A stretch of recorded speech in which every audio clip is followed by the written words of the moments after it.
is a video to continue lesson 1 of unit 1. So it's part 2 of lesson 1, reviewing functions. We are going to discuss symmetry next. This might be a new topic for some of you. So there's just like there's even and odd numbers in math, there's also even and odd functions.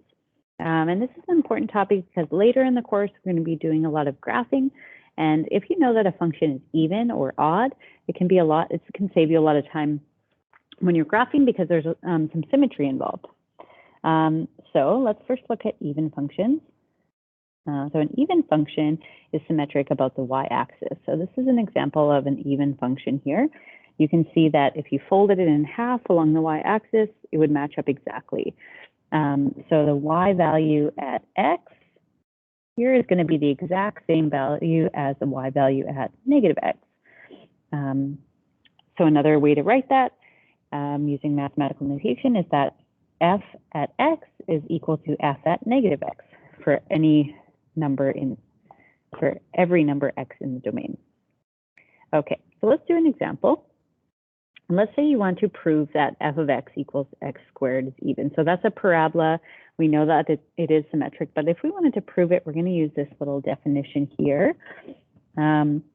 So I'm going to plug negative x into the function instead of x. So where the x is, I'm going to put negative x. And what we see is that, so negative, when you square a negative number, the negative cancels out and you just get x squared, which is equal to the original function f of x. So we just proved that f of negative x is equal to f of x. So therefore, f of x equals f of negative x. So it is even. I'm going to put, when you do a little proof, one way to end the proof is to put like a little square. It's like a period at the end of a proof. So we just proved that that function is even. Let's show that f of x equals x cubed plus x squared is not even. So if I plug in negative x into that function, so I get negative x cubed plus negative x squared. I'm just going to zoom in a little bit. So when you cube a negative number, the negative signs do not cancel. So that would be negative x cubed plus x squared. And this is not equal to the original function because there's a negative sign in front of the x cubed. So therefore, f of x is not equal to f of negative x. So this function, so it is not even.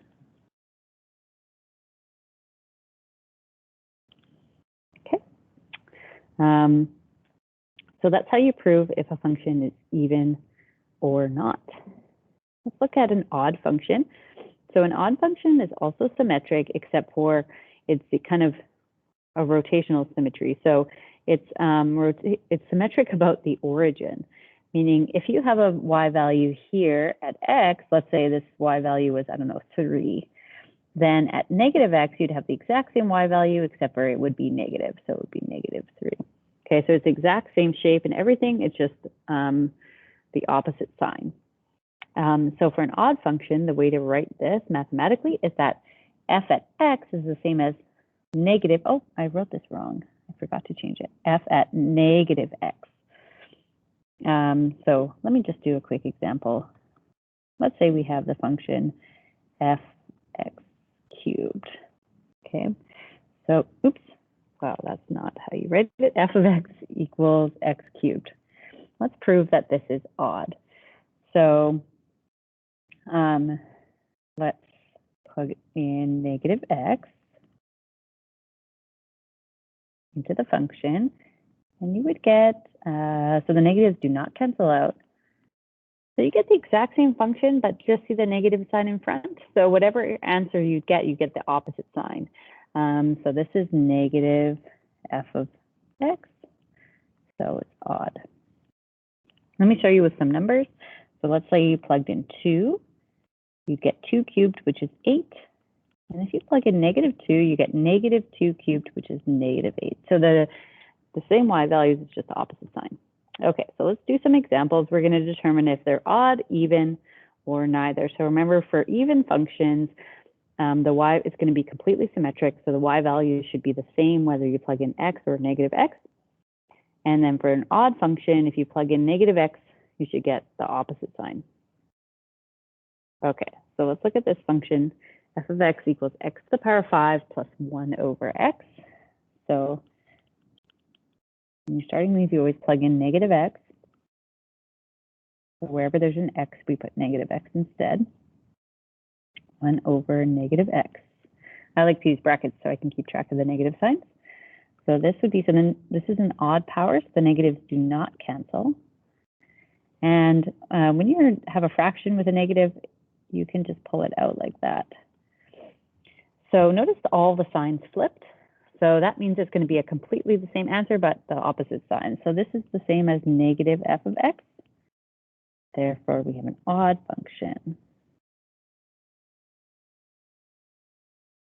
Okay, so both signs flipped in both terms, so we have an odd function. Let's look at one, the next one here. We have 1 minus x to the power of 4. So when we plug in negative x, the negative signs will cancel.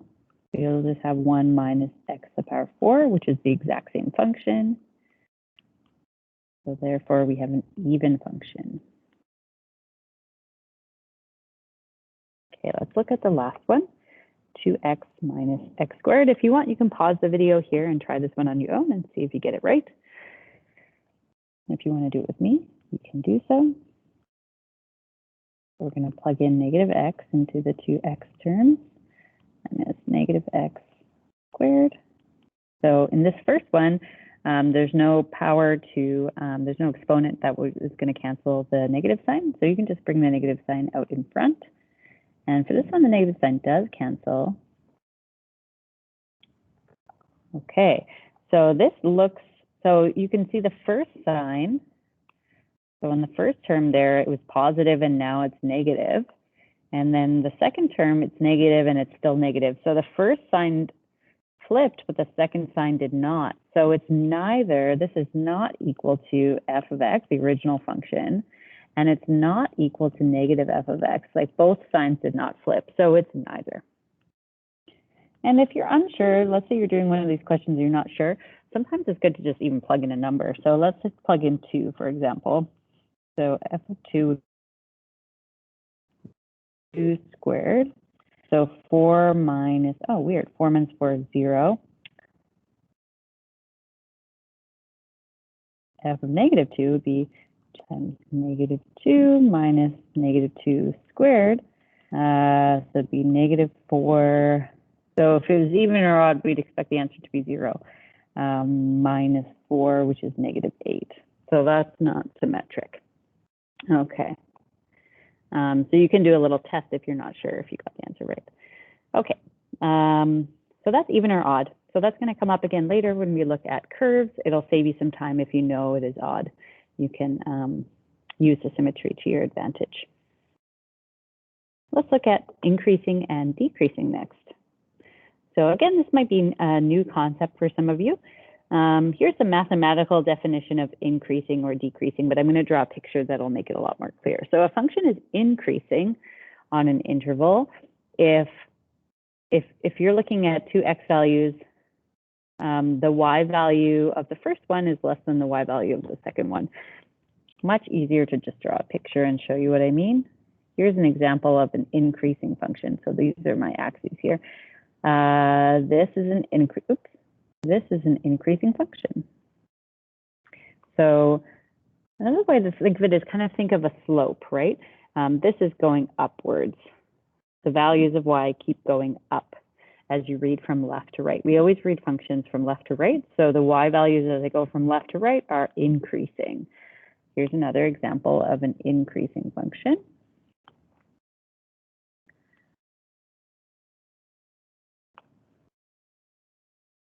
So the y values again are going up.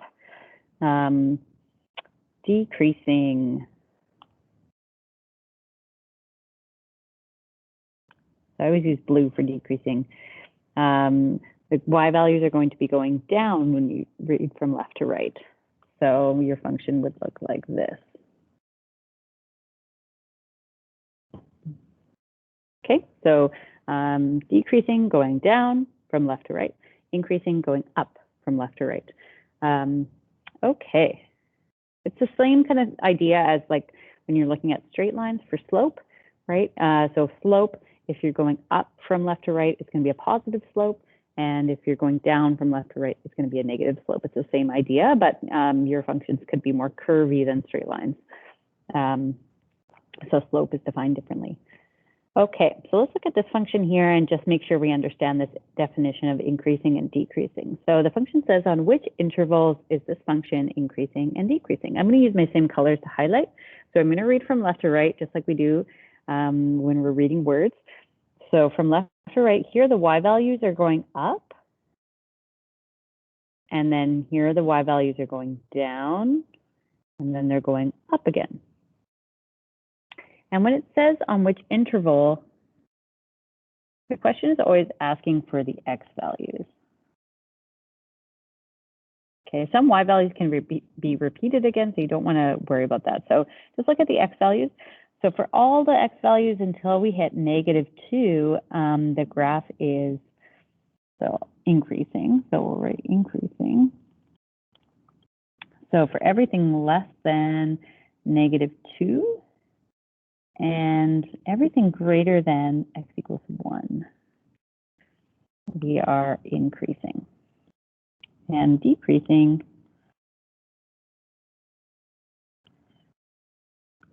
is that blue part in here from x equals -2 to 1.